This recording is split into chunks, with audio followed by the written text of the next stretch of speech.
Dharmendra sound Chhapra 9 अरब 6 करोड़ 58,16,350।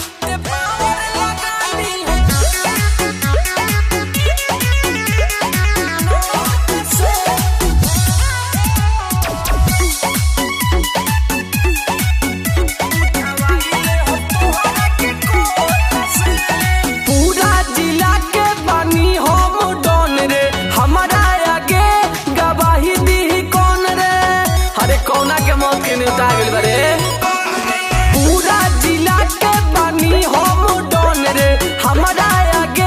गवाही दी कौन रे। तो खेलायो सन खेली ले हम छोट से,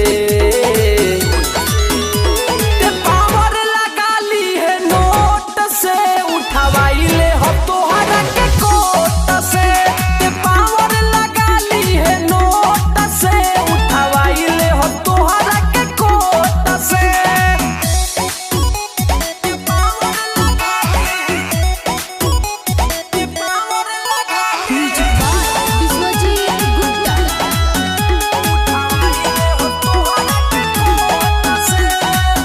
हम माफिया मर्डर करीले, ऐसन केस हम रोजे लड़ीले।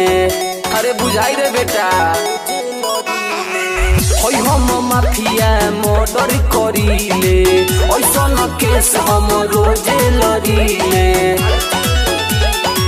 नेता विधायक के सपोर्ट से पावर लगा ली है नोट से, उठवाई ले हम तोहरा के कोट से। पावर लगा ली है नोट से, उठवाई ले हम तोहरा के कोट से।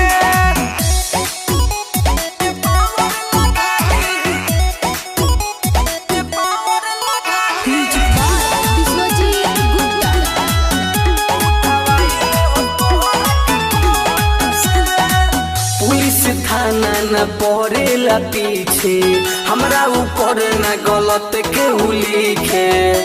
अरे बुझाई रे बाबू, पुलिस थाना न पड़ेला पीछे, हमरा ऊपर न गलत के लिखे। सारा कार्य हम गिराई बिना वोट के,